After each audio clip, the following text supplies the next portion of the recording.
जिसका पूरे हिंदुस्तान में 8वां रैंक है।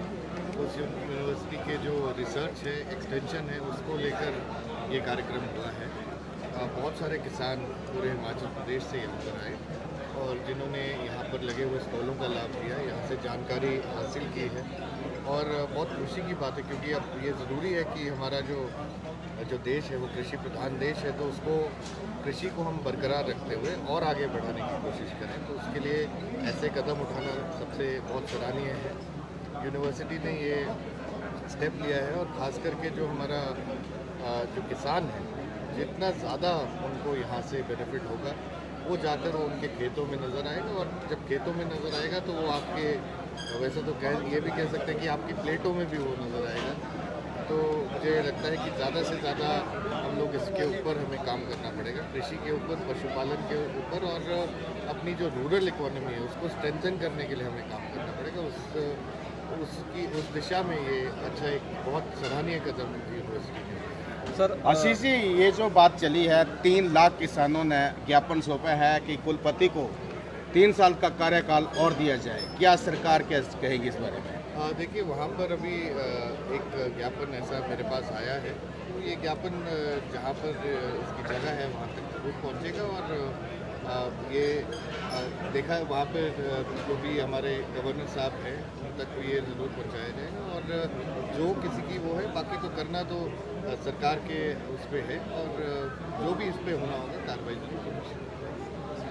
आशीष भाई, अपना युवाओं और जो बच्चे हैं उनमें कृषि का रुझान बढ़ाने के लिए सरकार के द्वारा क्या कदम उठाए जाएंगे? क्या चीज़? युवाओं के लिए कृषि की, मैं ये समझता हूँ कि कृषि की दृष्टि से आप ये बात कर रहे हैं जी। तो सबसे पहले आपको ये बताना चाहूँगा, शिक्षा विभाग ने बहुत सारे एग्रीकल्चर वोकेशनल कोर्सेज स्कूलों में शुरू कर दिए हैं, जिसकी वजह से बच्चों की जो रुचि है वो कृषि की तरफ बढ़ रही है और उसके लिए वो रुचि पैदा हो, उसके लिए हम लोग ये काम कर रहे हैं।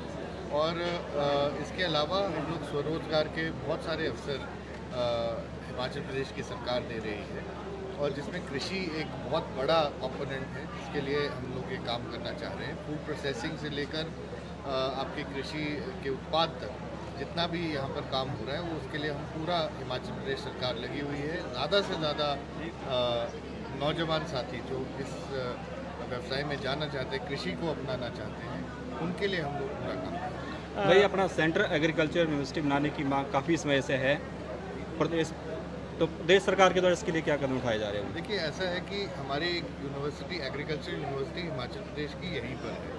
हॉर्टिकल्चर की अलग है, एग्रीकल्चर की अलग है और इसको ही हमको और ज़्यादा स्ट्रेंथन करना चाहिए। हमको इस यूनिवर्सिटी को और जितना ज़्यादा हम स्ट्रेंथन करेंगे उतना ज़्यादा बेनिफिट हमको यहाँ से डिराइव होगा।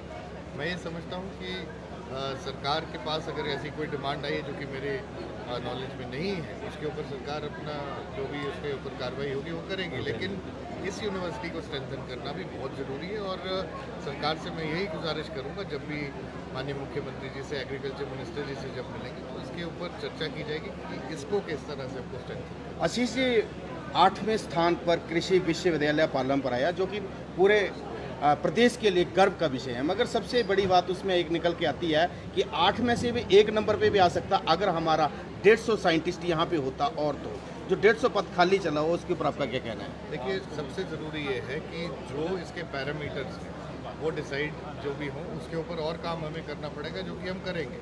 और अगर 8वें स्थान पर आ जाए तो ये मेहनत यहाँ के जितने भी अधिकारी हैं, जितने भी प्रोफेसर्स हैं, जितने भी साइंटिस्ट हैं, जितने भी कर्मचारी हैं, जितने भी स्टूडेंट्स हैं, उनकी बदौलत यहाँ पर ये पायदान पर पहुँचा है। और हम लोग पूरी कोशिश करेंगे, हिमाचल प्रदेश सरकार इस पर, मैं ये कहता हूँ, मैं आपको आश्वस्त कराता हूँ कि हिमाचल प्रदेश सरकार की तरफ से कोई कमी नहीं आएगी, इसको और ज़्यादा ऊपर लेकर जाया जाए।